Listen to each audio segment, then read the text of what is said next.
Mesoamerica believed that heart sacrifice and human sacrifice and bloodletting was important to keep their lives going, to keep their gods satisfied. The bloodletting of the ruler was basically an offering so that the gods would favor the Mayans and purify the place and give fertility and be able to communicate with the gods. Their gods have given them life, and they need to give something back to keep life as they know it going. And what's better than the life gods gave you? And so they used human sacrifice, especially heart sacrifice, the taking of the beating heart. Helaman's letter to General Moroni, where he indicates the troubles that they're going through as the Lamanites have captured some of their cities. And he says that they have taken many captives, and they've killed them all except for the chief captains, who they've saved alive for some reason. He says, but as far as we know, they're either in the land of Nephi or slain. These people are very intelligent, they're very advanced societies, and they realize that the heart is the motor of the body.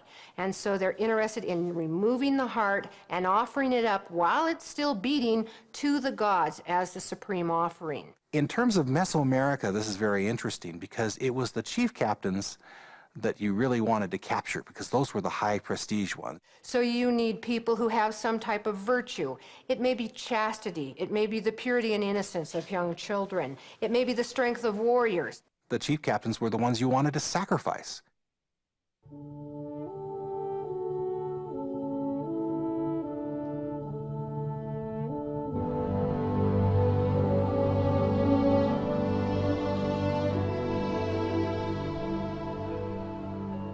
The Book of Mormon begins with a scene of war and ends with a scene of war.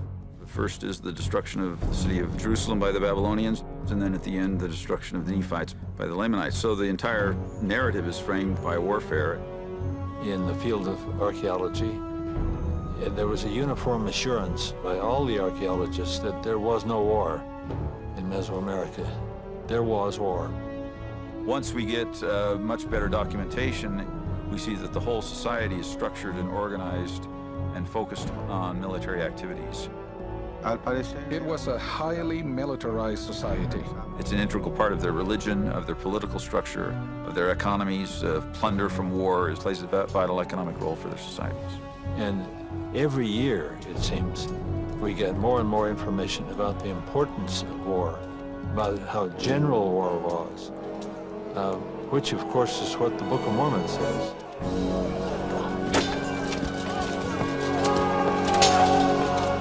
All ancient warfare was fundamentally a religious act, that war was engaged in order to fulfill the will of the gods. It's certainly reflected in Mesoamerican terms and also in the Book of Mormon. I don't know of any ancient general that would go to battle without consulting the gods in one way or another. The Book of Mormon clearly reflects holy war in a number of different ways. First of all, the role of prophets in warfare in the Book of Mormon is quite explicit.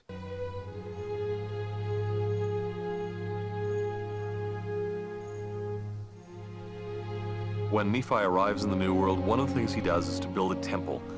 That's, again, a tangible symbol of the presence of God in the community. That Nephi built a temple wasn't necessarily out of place in Mesoamerica. The temple actually was the center of worship for Mesoamerican people, and rituals would take place there. The pyramids that are found in Mesoamerica are not temples. They are, in fact, symbolic mountains. The word for mountain in Maya is wheats, and oftentimes the pyramids themselves have as their proper name wheats as well. We know that there is a land northward and a land southward, and between the two is a relatively narrow neck of land. It was a sizable land, but the question of how big it is crucial to our understanding more about it. The only real tool we have to determine area or dimensions is the travel time for their journeys. It was about 21 days. For a group of say 200 or 300 people with flocks and herds, it would, you can figure there'd be about 200 miles, probably no more than that. And a few hundred miles, a couple of hundred, to the narrow neck of land. It would be somewhere roughly 600 to 1,000 miles from top to bottom. And not likely more than 200 miles wide. The distance across the narrow neck of land is kind of hard to estimate because we have two distances for it in the Book of Mormon, both of which are given in time rather than in distance. It's a day's journey for a Nephite in one section, and there's a day and a half. In both of those cases, there's a fortified line. Both of them appear to be in the context of military, and when military couriers are running, they're going faster than a normal population is going to travel. Couriers who are runners could traverse that in a day or day and a half, but we don't run today like they did anciently. There's one other feature at the neck that deserves a mention. It's quite a crucial thing. They called it the narrow pass. This is not merely the narrow neck, it's in the narrow neck. There's a narrow passage area on the narrow neck of land somewhere that was very strategic in terms of north-south travel. That has to be narrow enough that a defending army could prevent a group of people moving through it. The Nephite army at one point knew that they could intercept a party of refugees that were going northward. No other place to go except that pass. And they intercepted the refugees.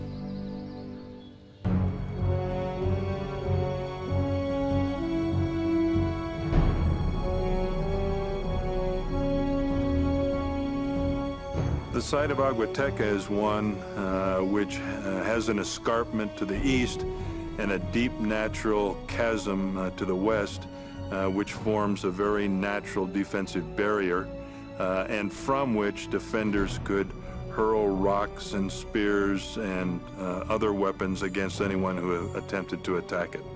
In order to get up to the fortified area of the site, you would have had to have gone through this very narrow chasm, where it would have been very easy to pick off attackers.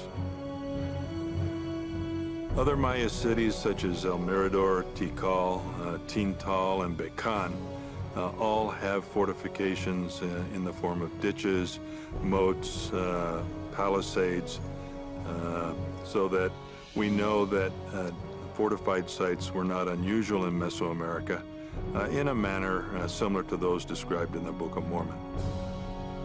In agricultural societies, there are certain times of the year where you have to plant and you have to harvest crops. And this is very important because if you don't take advantage of that time of the year, you're going to run into trouble. Warfare in the Book of Mormon, for example, is almost always conducted in the 2nd or the 11th months of the year. If your populace was under arms constantly, that meant your crop didn't get sown properly, and that meant starvation for the population as a whole. So warfare often brought with it famine in its wake. And interestingly, it is precisely in Mesoamerica where the 2nd and the 11th months are the months where farmers would have the time and the climate would be right to allow for warfare to occur.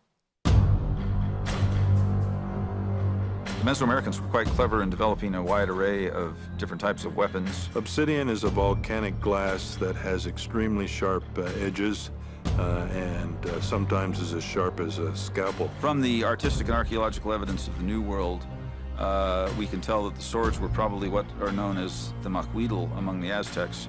This is a wooden blade, and embedded in that blade are pieces of obsidian, which form a very deadly cutting edge. They were so sharp that there are accounts of them actually taking off the head of a horse with a single blow.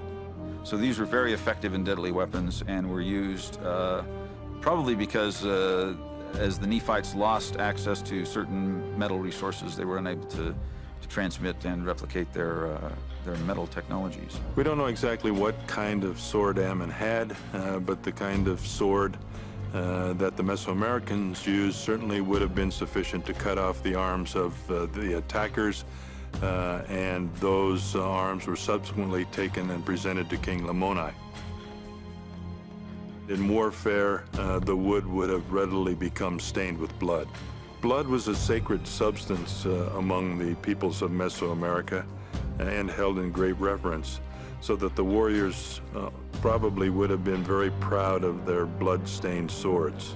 In the Book of Mormon, the anti-Nephi Lehis had their swords stained with blood, and as a sign of their conversion to the gospel, they buried these blood-stained swords deep in the earth. They're so serious about having repented of their sins that they actually take their weapons and they bury them up in the earth, and they make a covenant that they will never take them up again. It was a tradition in Mesoamerica to place offerings deep in the earth in this manner. This is going to be a witness to God that we have not stained our swords again, that we have not returned to our sins.